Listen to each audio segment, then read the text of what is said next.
ابھی ہمیں سعودی عربیہ نے $1 ارب اپنے مانگ لیا اور ہماری طرف سے کہا گیا کہ جی وہاں حالات ایسے نہیں ہیں. بولے وہ میں تو لاجک نہیں مانتا کیونکہ ان کے ہنڈریڈز آف بلینز ہیں اور لگے ہوئے دنیا میں 0% انٹرسٹ پہ بھی, یہاں تو 3% پہ تھا, تو ہمیں چین سے مانگ کے دینے پڑے.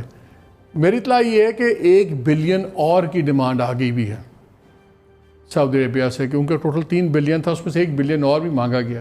پہلے تو یہ بتائیں کہ اگر انہوں نے 3 بلین اپنے مانگ لیے ڈالر, تو کیا اس سے کوئی بہت بڑا ہمارے پہ کوئی فرق پڑتا ہے, امپیکٹ پڑتا ہے ہماری فائنینشیل پلاننگ پہ؟ بات یہ ہے کہ ہمیں شکریہ ادا کرنا چاہیے سعودی عربیہ کا. جب ہمارے پرائم منسٹر صاحب نے اپنی مہم چلائی کہ پیسے ریز کریں, تو سب سے زیادہ سپورٹ جو ہمیں اس وقت دیا گیا, آپ کو یاد ہوگا 2019 میں تقریباً $3 ارب تو انہوں نے ڈپازٹ کے طور پہ رکھے. اس کے بعد میں انہوں نے ہمیں ایک $3.2 ارب کا ایک آئل ڈیفرڈ پیمنٹ فیسلٹی دیا کہ ہر سال آپ ایڈوانس میں لے لیں چیزیں, پھر ہمیں بعد میں پیمنٹ کریں.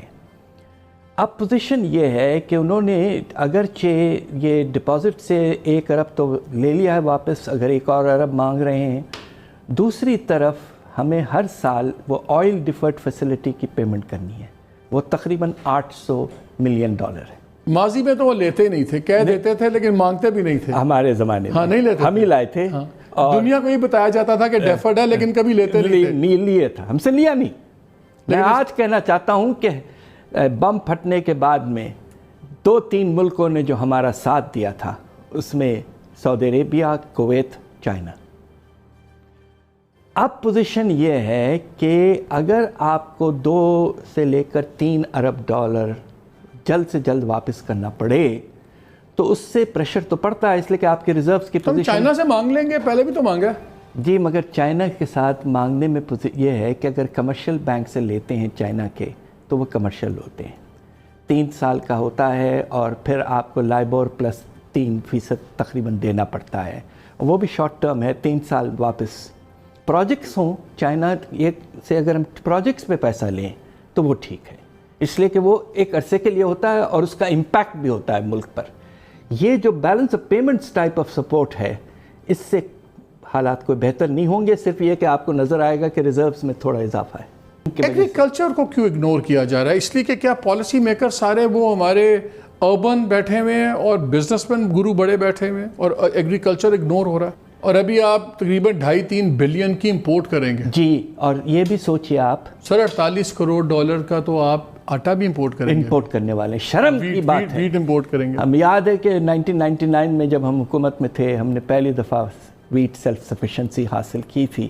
ایک بات میں آپ سے یہ کہہ دوں کہ ہماری جو ٹیرف پالیسی ہے, مجھے یہ سمجھائیں کہ ہندوستان اپنے ایگریکلچرل امپورٹس پر جو ایوریج ڈیوٹی لگاتا ہے 60%, ماشاءاللہ ہماری ایوریج ڈیوٹی 8%.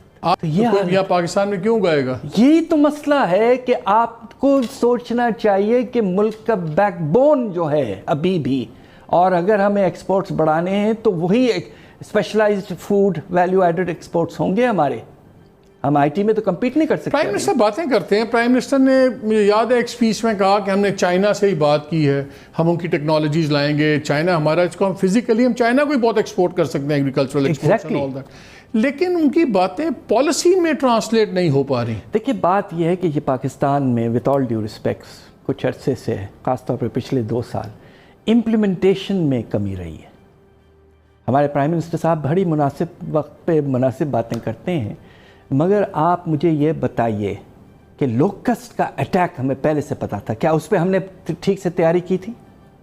تقریباً اندازہ یہ ہے کہ 300 سے 400 ارب کا نقصان کم از کم اس کی وجہ سے ہوگا. یہ کوئی چھوٹا اماؤنٹ ہے؟